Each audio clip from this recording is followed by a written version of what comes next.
Half a dozen masked assailants ransacked the headquarters of Venezuelan opposition leader Maria Corina Machado in the latest escalation of violence against opponents of Nicolas Maduro following the country's disputed presidential election.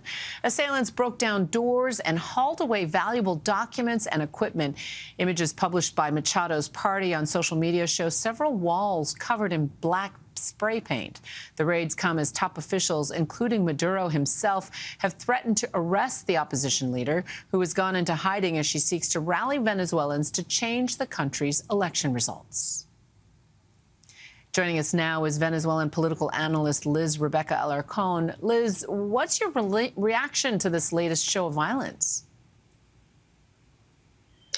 It's to be expected, Juju. What we've seen over the last several days is that as the opposition remains steadfast in insisting that they can prove that they won last Sunday's elections and insisting that they have more than 80% of the vote tallies from all precincts across the country, and that Edmundo González Urrutia won by millions of votes, we see that the Nicolás Maduro regime has continued to oppress protesters, has continued to target leaders of the opposition across the country, like this example that you all showed. Practically every hour we're finding out about a new instance of violence against opposition leaders, against protesters. And it is, again, to be expected from this regime that refuses to stand down, even though the popular will has shown that it's their time to go through their vote.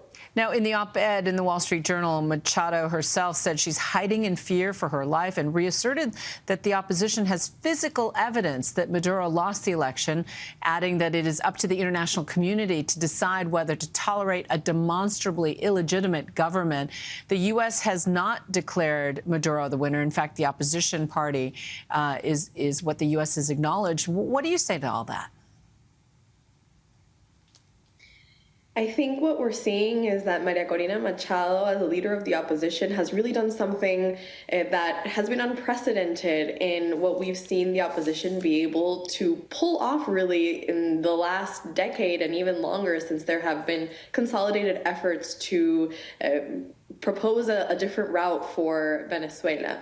They spent months and months planning this ground game that would protect the votes at each precinct.